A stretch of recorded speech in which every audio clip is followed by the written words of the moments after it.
Assalamualaikum warahmatullahi wabarakatuh. Waalaikumsalam warahmatullahi wabarakatuh. Alhamdulillahillazi ja'ala ramadana syahra siyama lilmu'minin. Wassalatu wassalamu ala ashrafil anbiya'i wal mursalin Sayyidina wa maulana Muhammadin wa ala alihi wa ashabihi al-mujahidin at-tahirin, amma ba'du. Ma'asyiral muslimin rahimakumullah.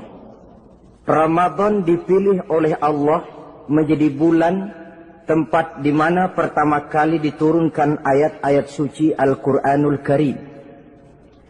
Allah tidak memilih Rabiul Awal, tidak Rajab, tidak pula Sya'ban misalnya. Tetapi dipilihnya Ramadan untuk menjadi bulan di mana diturunkan ayat-ayat suci Al-Qur'anul Karim. Seperti yang dijelaskan dalam surah Al-Baqarah ayat 185.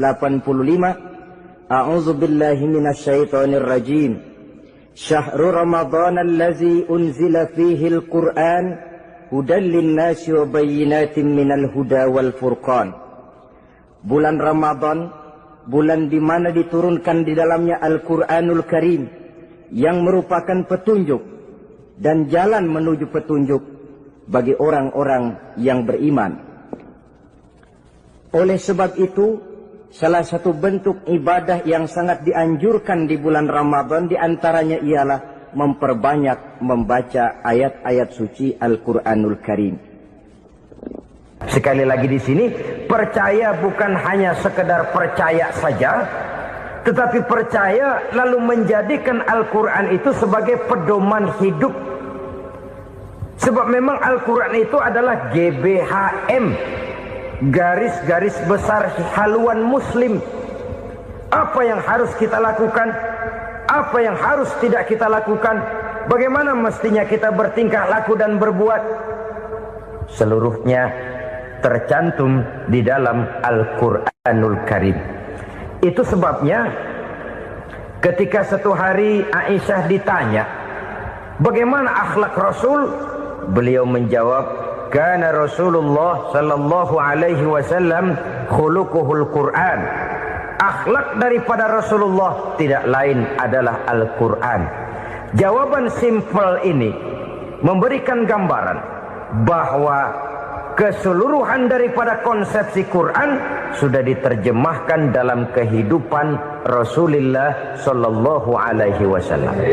Karena kita tahu akhlak adalah keseluruhan dari gerak hidup manusia. Sejak ia berpribadi, berumah tangga, bertetangga, bermasyarakat, sampai kepada berbangsa dan bernegara, Al-Quran tetap memberikan sentuhan nilainya. Oleh karenanya, orang-orang yang bertakwa adalah orang-orang yang menjadikan Al-Quran sebagai pedoman dalam kehidupannya.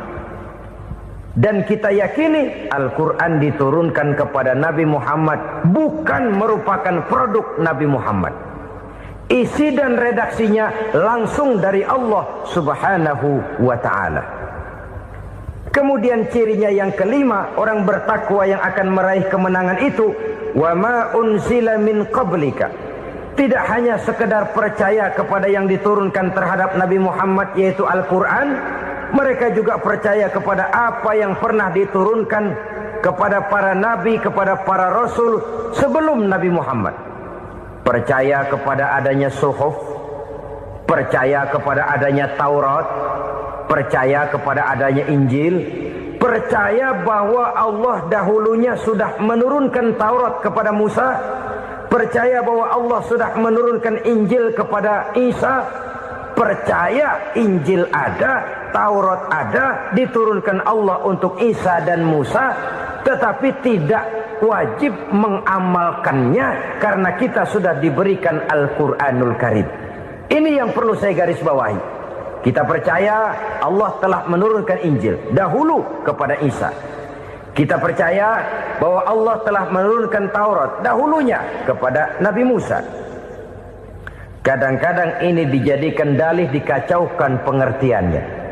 Quran saja mengajarkan bahwa orang yang bertakwa harus percaya kepada Injil, maka pakailah Injil. Apalagi kalau ayat sebelumnya ditilap, dihapus, dihilangkan, Injilnya yang ditekankan, maka akan terjadilah penekanan yang salah arah. Karena salah arah akhirnya bisa merusak dan menghancurkan akidah. Ketika Rasul suatu saat pernah ditanya orang, "Ya Rasul, bagaimana sikap kita sebagai muslim terhadap Injil yang ada sekarang?" Beliau menjawab, "La tukadzibuhu jami'an wa la tusaddiquhu jami'an." Jangan didustakan seluruhnya, jangan juga dibenarkan semuanya. Artinya, ini sudah merupakan gambaran dari Rasul bahwa dalam Injil yang ada sekarang masih ada ajaran-ajaran tauhid yang dibawa oleh Nabi Isa dan diajarkan kepada umatnya. Tapi juga dalam Injil yang sekarang ini sudah terkena intervensi dan investasi manusiawi. Karena itu Rasul menyimpulkan, la tukadzibuhu jami'an wa la tusaddiquhu jami'an. Jangan didustakan semua, jangan dibenarkan seluruhnya. Kita memang percaya Allah telah menurunkan Injil kepada Nabi Isa dulu, tapi kita tidak wajib mengamalkan Injil. Kita percaya Allah telah menurunkan Taurat kepada Nabi Musa, tapi kita tidak wajib mengamalkan kitab ajaran Taurat. Yang wajib kita percayai dan kita amalkan hanyalah Al-Quranul Karim. Kenapa? Oleh karena baik yang ada di dalam Taurat, baik yang ada di dalam Injil, tentu tercakup di dalam Al-Quran sebagai kitab terakhir yang diturunkan oleh Allah Subhanahu wa Ta'ala. Dan itu wajar. Kalau seorang pejabat mau mengeluarkan satu keputusan baru, tentu dia harus meninjau keputusan-keputusan lama. Andai kata dianggap tidak berlaku, dianggap tidak relevan lagi, maka keputusan-keputusan lama itu tentu sudah dianggap tidak berlaku. Sebagian daripada aturan-aturan dalam keputusan lama yang masih dianggap relevan tercantum dalam keputusan baru yang wajib diamalkan. Begitulah hubungannya antara Al-Quran, Taurat, Zabur, dan Injil. 4 kitab samawi yang diturunkan Allah masing-masing kepada Zabur untuk Nabi Daud, Taurat untuk Nabi Musa, dan Injil untuk Nabi Isa alaihi wassalatu wassalam. Ketiga-tiga kitab itu kita percayai adanya. Kita yakini Allah telah menurunkan Zabur, Taurat, dan Injil. Tapi kita tidak wajib mengamalkannya. Yang wajib kita mengamalkannya sekarang ini tidak lain hanyalah Al-Quranul Karim saja. Karena ia mencakup apa yang ada di dalam Zabur, apa yang ada di dalam Taurat, dan apa yang ada di dalam Injil. Keotentikannya bisa dipertanggungjawabkan. Ya, tapi kan Nabi Muhammad sudah mati 14 abad yang lalu, dan di zaman beliau Al-Quran kan belum dikodifikasikan, belum ditulis. Bagaimana keotentikannya bisa dipertanggungjawabkan? Mudah saja. Allah berjanji, "Inna nahnu nazzalna dzikra wa inna lahu lahafizun." Kami yang menurunkan Al-Quran dan kami yang akan menjaga dan memeliharanya. Allah turunkan Quran, Allah menjaganya. Bagaimana cara Allah menjaga Al-Quran itu? Banyaknya orang-orang yang hafaz Al-Quran. Hafaz Al-Quran 30 juz, 114 surah, 6.666 ayat. Sehingga jangankan satu kata, jangankan satu ayat, satu kalimat saja berubah, sudah akan timbul reaksi dan mudah dimengerti. Kenapa? Banyak orang-orang yang hafaz Al-Quran. Sedangkan pada setiap akhir tahun biasanya malaikat Jibril selalu mengadakan checking terhadap ayat-ayat yang diturunkan pada waktu itu. Di zaman Nabi sendiri sudah ada usaha kodifikasi. Dan yang lebih luar biasa lagi, sampai hari ini tidak seorang pun mampu membuat satu ayat saja semacam Al-Quran. Ke bahasa manapun dia diterjemahkan, naskah aslinya tetap ikut. Rujukan dasarnya tetap ada. Berdasarkan itu, maka tidak mungkin terjadi penyelewengan terhadap atau pemalsuan terhadap ayat-ayat Al-Quranul Karim. Kesuciannya, keotentikannya, kemurniannya bisa dipertanggungjawabkan. Ma'asyiral muslimin rahimakumullah. Oleh karenanya, konsepsi dasar daripada ajaran Islam ini memang tidak lain adalah Al-Quran dan Sunnah. Isi daripada agama Islam yang merupakan iman, Islam dan ihsan, konsepsi dasarnya tidak lain adalah Al-Quran dan Sunnah Rasulullah Sallallahu Alaihi Wasallam. Maka yang kita perlukan sekarang ini adalah terjemahan Al-Quran di dalam kehidupan kita.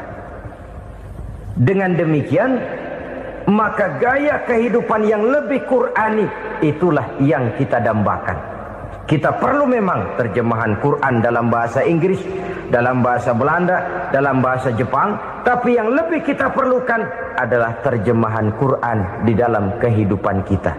Konsekuen, tidak memanipulasi, ringan sama kita jinjing, berat sama kita pikul.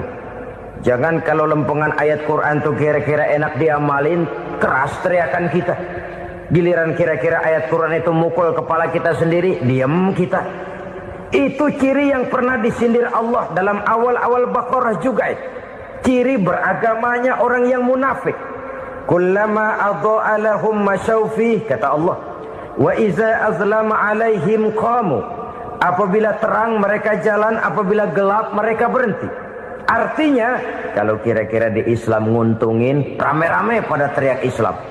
Tapi ketika diminta untuk berjuang, ketika dituntut untuk berkorban, rame-rame mengundurkan diri. Nasib agama tidak ubahnya seperti daun pisang yang dikait orang di tepi jalan lantaran tak berpayung di ketika hari hujan. Manakala hujan usailah sudah, daun itu pun dicampakkan di tepi jalan, diinjak pula orang nan lalu.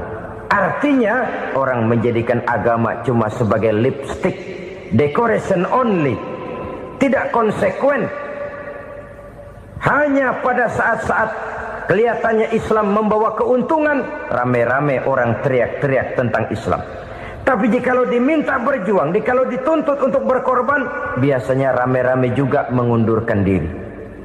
Jangan heran kalau mayoritas hitungan kita, tapi minoritas peranan kita. Kuantitas kita dalam jumlah, tapi dalam kualitas kita lebih sering jadi penonton daripada jadi pemain. Padahal itu sangat tidak boleh terjadi. Umat Islam di Indonesia harus bangkit. Umat Islam di Indonesia harus sadar akan keberadaannya. Tidak boleh hanya jadi penonton berpangku tangan. Karena memang agama kita juga mengajarkan untuk konsekuen di dalam menjabarkan ajaran-ajaran daripada agama kita. Kita sering jatuh menjadi umat yang lemah oleh karena kita ini tidak pandai menggalang kebersamaan yang diakibatkan tidak konsekuennya kita. Diistilahkan bahwa umat Islam di dalam menggalang kebersamaannya itu harus seperti orang main sepak bola. Saudara-saudara kan tahu orang main sepak bola itu. Orang main sepak bola, kalau pertandingan belum dimulai sih silakan saja kumpul di luar lapangan, atur strategi yang baik. Tapi kalau pertandingan sudah dimulai, turun ke lapangan hijau, jangan kumpul terus. Ada sepak bola gotong royong, mundur-mundur rame-rame, depan ke depan kumpul melulu mainnya. Kalah. Orang main sepak bola itu ya harus ada penyerang tengah, harus ada penjaga gawang, harus ada strikernya, harus ada kiri luarnya, kanan dalamnya yang jadi backnya. Posisi boleh bermacam-macam, tapi yang penting saling ngoper untuk menggolkan gawang lawan. Begitulah umat Islam ini. Boleh ada yang jadi pejabat, boleh ada yang jadi pengusaha, boleh ada yang jadi petani, silakan ada yang jadi seniman, ada yang jadi penyair, ada yang jadi artis sekalipun. Tapi kalau sudah berhasil menguasai bola, jangan lupa operannya. Operan itu yang langka. Kita ini muslim kadang-kadang kalau sudah memegang menguasai bola, kalau belum mau mampus, belum mau ngoper. Nanti kalau sudah nggak punya bola, baru mau ngoper. Kalau sudah dengar-dengar mau dekat pensiun, baru mau jihad, baru mau berjuang, baru mau ngurus pesantren. Tanda tangan sudah tidak laku, memo sudah tidak dihargai, baru mau berjuang. Kemarin kemana mas? Kita tidak pandai memanfaatkan posisi. Dengan kata lain, kalau kembali kepada persoalan kita, konsekuensi kita terhadap